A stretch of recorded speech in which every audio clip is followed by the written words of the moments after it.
అందరికీ శనార్థులు ఉండాలే మళ్ళీ మీ దీవెనార్థులు.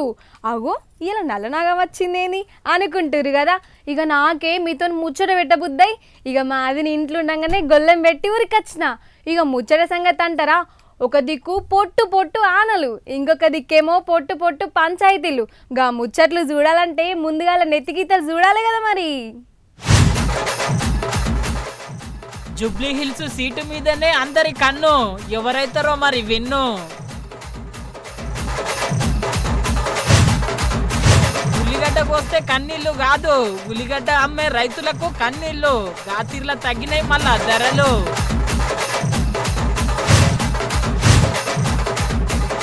కారు పార్టీ చెయ్యి పార్టీ నడమ లొల్లి, కడియం సారు చేయాలంట రాజీనామా జల్దీ. రైలు బండికి జెండా ఊపిన బండి, చెయ్యి పార్టీ చేసిందేం లేదంట, అధికారంలోకి వచ్చింది సంధి.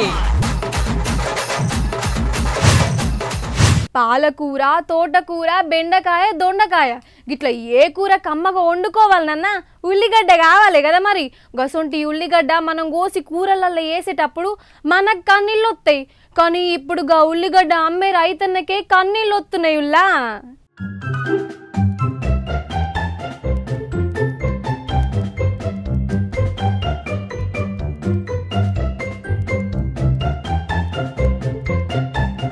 ఒకప్పుడు ఉల్లిగడ్డలు కొనాలంటే పరసు నిండా పైసలు అటుకపోతుండే. ఇప్పుడు అసలు పర్సే అక్కర్లేదట, ఉట్టి పైసలుంటే చాలు. గీ అరదలకు ఒక్కటేసారి ఇల్లు కూలినట్టు మొత్తం ఉల్లిగడ్డ ధర కిందికి దిగింది. ఆంధ్రాలనైతే అందరు అవాక్కయ్యేటట్టు కిలో ఉల్లిగడ్డ ధర ఉట్టి 30 పైసలే ఉన్నది. ఉట్టి కిలకే 30 పైసలైతే కింటాల్కు 30 రూపాయలే. ఉల్లా ధరలు గిట్ల ఒక్కపారి తక్కువ అయ్యేసరికి రైతులు మత్తు బాధపడుతున్నారు. మళ్ళా ఇక్కడ కొనేవాళ్ళు లేకుండా పరిస్థితి ఉండింది. ఇమీడియట్గా సెక్రటరీ గారు, మా చైర్మన్, వైస్ చైర్మన్ గారు వీళ్ళందరూ కూడా దృష్టికి తీసుకొని రావడము, రైతులు చాలా నష్టపోతున్నారు, చాలా బాధల్లో ఉన్నారు అని చెప్తే ఇమీడియట్గా ముఖ్యమంత్రి గారికి తీసుకుపోవడము, సమాచారం సబ్జెక్ట్ ఏమనేది అంతా డీటెయిల్స్ ఇవ్వడం జరిగింది. చంద్రబాబు గారు ఫస్ట్ మన కర్నూలు మార్కెట్ యార్డ్కి ఇమీడియట్గా ఇన్స్ట్రక్షన్స్ ఇవ్వడము, ప్రతి ఒక్కరు కూడా రైతులకు వచ్చే వాళ్ళందరూ కూడా సేల్ చేసుకొని అట్లీస్ట్ తీవ్రంగా నష్టపోకుండా, కొంతమందికి కొంత నష్టం ఉంటుంది, లేకపోతే ఇంకా ఎక్కువ నష్టపోతే వాళ్ళు పెట్టుబడులు పెట్టిండేది అంతా జీరో వచ్చిందంటే చాలా కష్టాల్లో పోతుండ్రి. మా ప్రభుత్వంలోనే ఇట్లాంటివన్నీ అయ్యేదానికి పరిస్థితి అని ఓన్లీ లీడర్ లైక్ చంద్రబాబు గారు ఉంటేనే ఇట్లాంటి సాధ్యం, అది అందరూ గమనించాలా. ఇట్లా కాలం చేసిన పనికి మనం చేస్తామని కూటమి సర్కార్ రైతులకు అండగుంటామని హిమ్మతిచ్చింది. గీ ముచ్చటిన్నాక ఆంధ్రలా ఉల్లిగడ్డ ధర ఒకటే పారి తక్కువైందని బత్తలు పట్టుకొని ఆంధ్రకు పోగలరు. మరి గీ అరదలకు ఏడగొట్టుకపోయేది తెలియదు. ఉల్లిగడ్డ కోసం ఆశపడి పోతే బొందలగడ్డ దగ్గరైతుంది. జర సమజ్ చేసుకోండి. మరి ఆనలు ఆంధ్రలో ఏ తీర్లున్నాయో.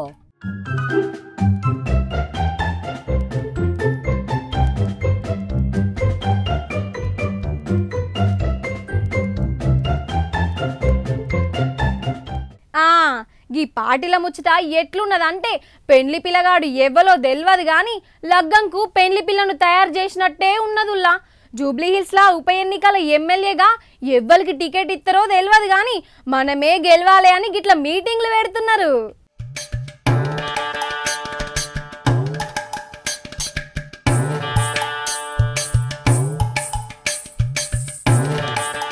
అరరే గిదెక్కడ రామకథ, ఇంకా ఉప ఎన్నికల గంట మోగనే లేదు, టికెట్ ఎవ్వలకి ఇయ్యనే లేదు, ప్రచారం ఇంకా షురువే కాలేదు గాని మనమే ముందు గెలవాలని మీటింగ్ల మీద మీటింగ్లు పెడుతున్నారు పార్టీ లీడర్లు. మరి గిసోంటి సమయంలో ఏరోలు దిగితే లాభం లేదు, చక్కగా నేనే దిగుతా అనుకున్నాడో ఏమో ముఖ్యమంత్రి సారు. గిట్ల పట్నంలో ఉన్న అందరి పెద్ద లీడర్లతోని మీటింగ్ పెట్టిండు. చూసిండ్రు కదా ఏ తొవ్వలైతే మనం పక్కా గెలుస్తామని అన్ని విద్యలు చెప్పబట్టే.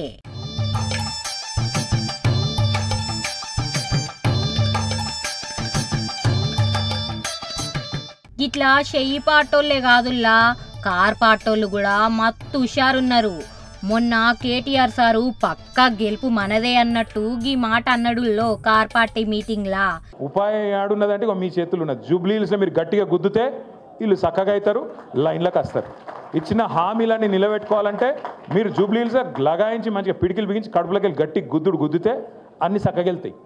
తులం బంగారం వెళ్ళాలి, 2500 రూపాయలు వెళ్ళాలి, ముసలోళ్ళకు 4000 పెన్షన్ వెళ్ళాలంటే మీరు ఇప్పుడు మళ్ళా అటు ఓటేసి మళ్ళీ ఇటు అడిగినాం అనుకో, రేవంత్ రెడ్డి ఏమంటాడు, మాకే ఓటేసారు జూబ్లీహిల్స్ ప్రజలు, మేము ఒక్క హామీ నిలబెట్టుకోకపోయినా అన్ని లంగ మాటలు చెప్పినా అన్ని దొంగ మాటలు చెప్పినా జూటా మాటలు చెప్పినా నాకే ఓటేసారు, కాబట్టి వీళ్ళకి ఇచ్చేదేమనేది లేనేలేదు. కానీ రేవంత్ రెడ్డిని అని తప్పులేదు. రేవంత్ రెడ్డి అనేట ఆయన చాలా నిజాయితీ గల మోసగాడు ఆయన. ఇన్నర్ కదా గది ముచ్చట. గిట్ల కార్ పాటోళ్లే కాదుల్లో పువ్వు పాటోళ్ళు కూడా మేమే గెలుస్తామని మత్తు ధీమాతోనున్నారు. చూడాలి మళ్ళా గా జూబ్లీహిల్స్ ఎమ్మెల్యే సీటు ఏ పార్టీకి దక్కుతుందో ఏమో.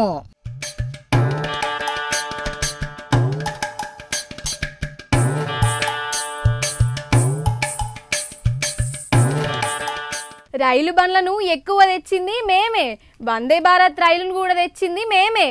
ఇక గీయాల రైలు స్టేషన్లను అద్దం లెక్క తయారు చేసింది కూడా మేమే. అసలు మీరు ఏం చేసిర్రు? తులం బంగారం అన్నారు, ఇచ్చిర్రా? స్కాముల మీద కారు పాటోళ్ళ అంత చూద్దామన్నారు, మరి చూసిండ్రా? మీదంతా ఉట్టుట్టి సర్కారు అని ఉట్టి పుణ్యానికి గట్టిగానే అరుచుకున్నారు బండి సంజయ్ సారు.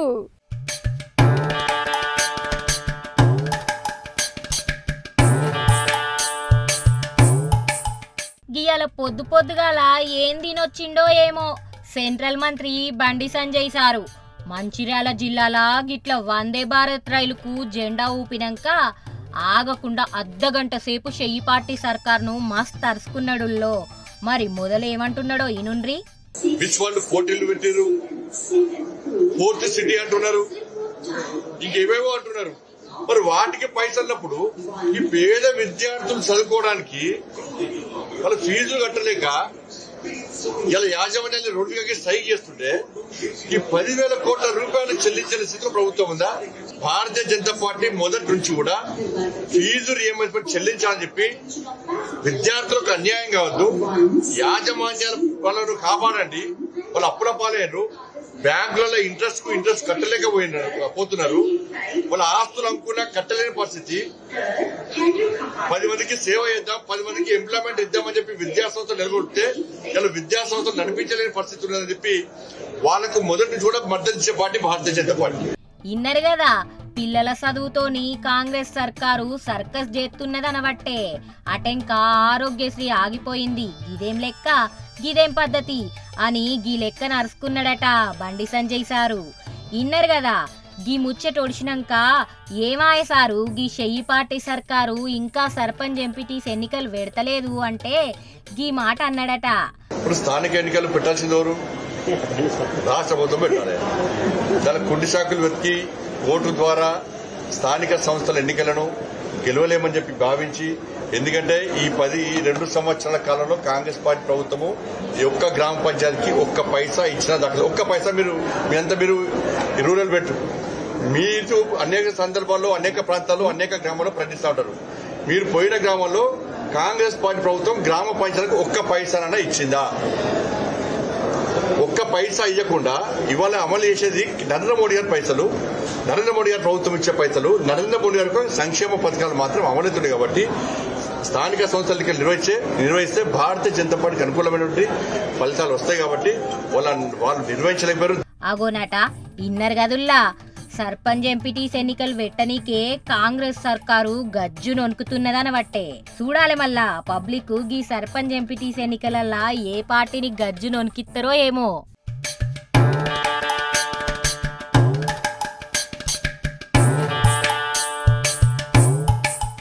యూరియా బస్తాల కరువు ఇన్ని దినాలు రైతులకే ఉన్నదేమో అనుకున్నుల్లా, లీడర్లకు కూడా మస్తు కరువు ఉన్నదుల్లా.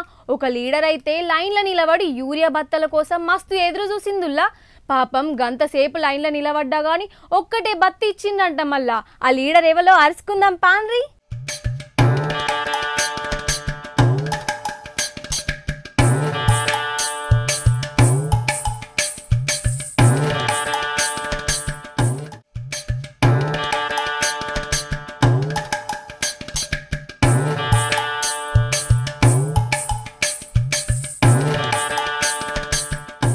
అగో చూసిండ్రు కదా రైతుల నడుమ నిలబడి యూరియా బత్తాల కోసం ఎదురు చూస్తున్న గీ అమ్మ ఎవరనుకుంటున్నారు? మన మాజీ మంత్రి సత్యవతి రాథోడ్ మేడము. లైన్లో అయితే ముద్దుగానే నిలబడ్డది కానీ యూరియా బత్తాల కోసం ఆగుతుందో లేదో చూద్దాం.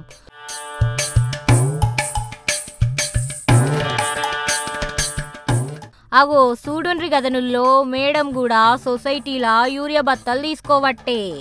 మేడం కూడా షేన్ల పంట బాగానే వేసినట్టున్నది. గీతాప లైన్లో నిలబడి యూరియా బత్తాలు తీసుకున్నాక ఏమంటున్నదో ఈనుండ్రి సత్యవతి రాథోడ్ మేడము. యూరియా కోసం నేను కూడా ఈ సొసైటీలో రైతును. నాకు 5.5 ఎకరాల భూమి ఉంది. ఇప్పటివరకు ఒక బస్తా యూరియా కూడా రాలేదు. అనేక సార్లు మా ఇంట్లో వాళ్ళని పంపించినా మా అల్లుడు పోయినా ఇయ్యలేని పరిస్థితి ఉంటే స్వయంగా నేనే వెళ్ళి నిజంగా ఇంత కష్టం ఉందా అని చూడటం జరిగింది. ఎంత సిగ్గుచేటు అంటే యూరియా కోసం వారాల తరబడి క్యూలో ఉంటున్నారు. 10 ఎకరాలున్నా 5 ఎకరాలున్నా ఒక్క బస్తా మాత్రమే ఇస్తున్నారు. ఇది చాలా దుర్మార్గం. ఈ ప్రభుత్వం మీద యూరియా రైతుల కష్టాలు చూస్తే ఈ ప్రభుత్వం మీద మరి దున్నపోతు మీద వానబడ్డట్టు ఉంది తప్ప ఈ రాష్ట్ర ప్రభుత్వానికి రేవంత్ రెడ్డి గారికి చీమ కుట్టినట్టు లేదు.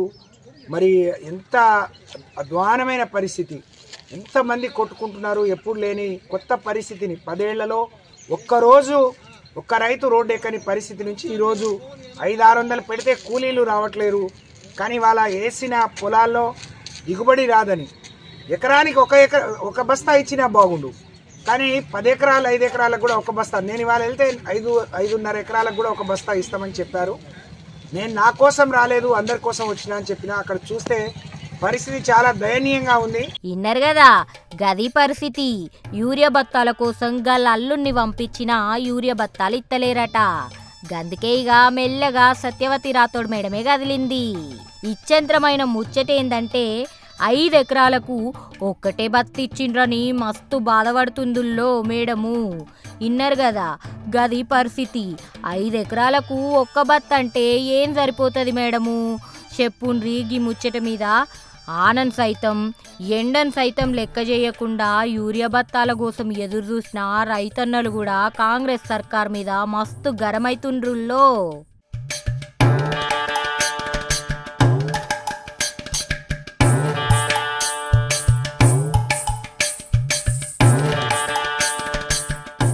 ఇద్దరు లీడర్లు తెలంగాణలో ఉద్యమం చేసినోళ్ళే. గా ఇద్దరు లీడర్లు తెలంగాణకు వచ్చినాక చిన్న సీఎంలుగా పని చేసినోళ్ళే.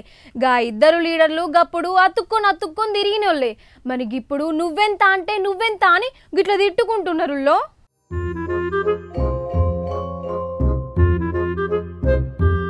స్టేషన్ గన్పూర్లా యాడ చూసినా పోలీసులే కనిపిస్తున్నారు. కేసీఆర్ సార్కు నడుమ రేవంత్ సార్కు నడుమన్న గింత పెద్ద లడాయి నడవదు. గంతకంటే జర్రంత ఎక్కువనే కొట్లాట నడుస్తున్నదుల్లా. గీ ఇద్దరి లీడర్ల నడుమ రాజయ్య సారు బయటికెళ్తే పెద్ద రచ్చ చేస్తాడని చెప్పి గీ అల్లా ఇంట్లోకెళ్ళి బయటికి ఎల్లనియలేరు పోలీస్ అన్నలు.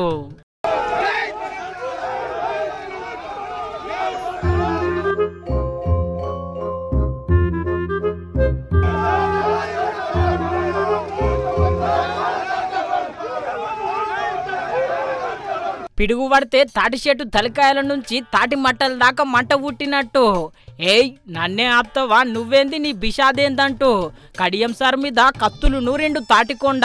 గింతకు శ్రీహరి సార్ను రాజయ్య తాత ఎట్లెట్లరుచుకున్నాడో మీరే ఇనుండ్రి. స్పెషల్లీ గన్పూర్ ప్రజలు తూ అంటున్నారు. ఎందుకంటున్నారు? నీ యాటిట్యూడ్ని బట్టి, నీ ప్రవర్తనను బట్టి. అరే నేను ఎక్కడ ఉండాలో అక్కడే ఉన్నా.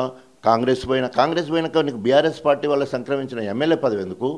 సో కాబట్టి ఒకవేళ నీకు పోవచ్చు, ప్రజాస్వామ్యంలో ఎవరు ఏ పార్టీకైనా పోవచ్చు, కానీ నీ పదవికి రాజీనామా చేసి పార్టీకి రాజీనామా చేసి పోవాలి. నేను అధికార కాంగ్రెస్ పార్టీ కేంద్రంలో రాష్ట్రంలో కాంగ్రెస్ అధికారంలో ఉన్నప్పుడు ప్రాథమిక సభ్యత్వానికి రాజీనామా చేసిన, తెలంగాణ ఆకాంక్ష కోసము రాజీనామా చేయడమే కాకుండా ఎమ్మెల్యే పదవికి రాజీనామా చేసి తెలంగాణ జెండా పట్టుకొని యావత్ తెలంగాణ మొత్తం తిరిగిన బ్రహ్మాండమైన రెస్పాన్స్ వచ్చింది. వాళ్ళు 8 మంది పోయినలు మేము అభివృద్ధి కోసం పోయినాం, కండువలు దేవుని కండువలో లేకపోతే జాతీయ కండువలో అని చెప్పేసి వాళ్ళు రిటర్న్గా ఇచ్చింది. మేము ఇంకా బీఆర్ఎస్ పార్టీలోనే ఉన్నాం అని ఇక తర్వాత ఏమైంది తర్వాత విషయం. సో ఉన్నామని వాళ్ళు ఇచ్చిండ్రు. ఈయన కూడా ఏదో ఒక రిటర్న్ ఇవ్వాలి కదా. ఇక్కడ గంభీరంగా మేకపోతూ గంభీరంగా, ఇక్కడేమో పెద్దపెండాల మీటింగ్లో సంవత్సరం కింద నేను రేవంత్ రెడ్డి కోరిక మేరకు నేను కాంగ్రెస్ పార్టీలో చేరినని ఒప్పుకున్నాడు, బహిరంగ సభలో ఒప్పుకున్నాడు. ఇంకా దానిని మించిన సాక్ష్యం ఏం కావాలి? ఇన్నర్ కదా గది ముచ్చట. గంతే గాదుల్లో శ్రీహరి సార్ను ఒక్క పారి సెరుగుడాడిండు. చల్ కడియము రాజీనామా చేయాల్సిందే, లేకుంటే నిన్ను ఇడిచేది లేదు బిడ్డ. శ్రీహరి తాత ఎమ్మెల్యేగిరికి రామ్ రామ్ చెప్పాల్సిందే అని చెప్పి మంకు పట్టు పట్టిండు. వాయ్యో వామ్మో రాజయ్య సార్కు కోపం వచ్చిందుల్లా. ఊకో కాక గట్ల గుస్సైతున్నవేంది? స్పీకర్ దగ్గర పోయి ప్రజాస్వామ్య దగ్గర నువ్వు పోయి నువ్వు ఏదన్నా ఇవ్వు, ఇచ్చేది అటు కాకుండా ఇటు కాకుండా, అదే కదా, అటు కాదు ఇటు కాదు. మరి ఏంది నువ్వు కాంగ్రెస్ పార్టీలో ఉన్నావా బీఆర్ఎస్ పార్టీలో ఏదో ఒకటి చెప్పాలి కదా. మేము ఇక్కడ గణపూర్ నియోజకవర్గ ప్రజలందరూ కూడా గందరగోళంలో ఎందుకు ఉండాలి? ఉంటే బీఆర్ఎస్ పార్టీలో ఉండు, నీ నాయకత్వంలో మేము అందరం పనిచేస్తాం. ఎప్పుడు నువ్వు ఇన్ని రోజులు పార్టీ వ్యతిరేక కార్యక్రమాలు చేసినందుకు చెంపలు వేసుకోవాలి, ముక్కు నాలకు రాయాలి, కేసీఆర్ని కలవాలి, యూరియా మీద మాట్లాడాలి, తెలంగాణ భవన్కి రావాలి, తర్వాత మాతో కలిసి ప్రజా వ్యతిరేక విధానాలు అవలంబిస్తున్న ఇచ్చిన హామీలు నెరవేర్చని కాంగ్రెస్ మీద పోరాటం చేయి. నువ్వు రా, నీ నాయకత్వం మేమందరం కూడా పనిచేద్దాం. కాదు బీఆర్ఎస్ పార్టీకి ఎమ్మెల్యే పదవికి రాజీనామా చేసి నువ్వు కాంగ్రెస్ పార్టీకి పో, తప్పకుండా ఒక ప్రతిపక్షంగా నేను ఏ రకంగా ఎదుర్కున్నావు. కానీ మేము గెలిపించిన బాధ్యత తీసుకున్నప్పుడు ఈరోజు తప్పకుండా నువ్వు రాజీనామా చేశావు, తిట్టే బాధ్యత కూడా తీసుకుంటాం. ఇన్నర్ కదా గీ ముచ్చట గిట్లుంటే రాజయ్య తాత నువ్వు ఓ పారి అరుచుకుందామని వచ్చిండు నరేందర్ సారు. గంతే గిట్ల సంగతిని జరిగిందంతా చెప్పుకొచ్చిండు. మా తాతనే ఇంట్లోకెళ్ళి బయటికి రాకుండా చేస్తారా అంటూ ఇగో గీ తీర్లు అరుచుకున్నాడు. డిప్యూటీ సీఎంగా చేసి సీనియర్ ఎమ్మెల్యేగా ఉండి ఈరోజు తనదైన పంతలో ఒక దళిత బిడ్డగా, ఒక మాదిగ బిడ్డగా ఈరోజు డప్పు కొట్టుకుంటూ ఊరూరా తిరిగి ప్రజాసేవ చేసే క్రమంలో తనను అవమానపరిచి ఇబ్బందుల పాలు చేసి రకరకాల పాలిటిక్స్ చేసి తనను ఇబ్బంది చేసినటువంటి కడియం శ్రీహరి. ఈ కడియం శ్రీహరి చరిత్ర ఎట్లా ఉంటుందంటే, ఇప్పుడు ఇంట్లో జ్వరంతో పండుకున్నాడంటే ఆయనే 40 ఏళ్ళ నీ రాజకీయ చరిత్ర అని చెప్తున్నావు. నీ 40 ఏళ్లలో ఈ జిల్లాకి ఏం చేసినావో చెప్పు కడియం శ్రీహరి. జిల్లాకి చేసినా అని చెప్పు, విభజించు, పాలించు, అనగదొక్కు. అదే చేసి వాళ్ళ 40 ఏళ్ళు నీ కుటుంబం బతికింది తప్ప, నువ్వు బతికినంత తప్ప ఈ ప్రాంతానికి ఏం జరగలే. నువ్వు సంజాయిషి ఎందుకు ఇవ్వలేదు స్పీకర్కు? నువ్వు కండో కప్పుకోలేదా? నీ కూతురు ఎంపీగా కాంగ్రెస్ బీఫామ్ మీద నిలబడలేదా? నీ కూతురు ఎంబడి నువ్వు కాంగ్రెస్ ప్రచారం చేయలేదా? చూసిరు కదా గిట్లున్నది మళ్ళా గీల లడాయి. స్టేషన్ గన్పూర్లా ఘనకార్యం గిట్లుంటే ఓరుగల్లు కొట్లాట ఒడుస్తూనే లేదుల్లో. కాంగ్రెస్ లీడర్లు ఒకరి మీదకి ఇంకొకరు కయ్యానికి దిగుతున్నారులా. ఇలా పీకులాట ఏందో గాని మాకైతే యాస్టకొస్తాందని అనుకుంటున్నారులా చూసేటోళ్ళందరూ.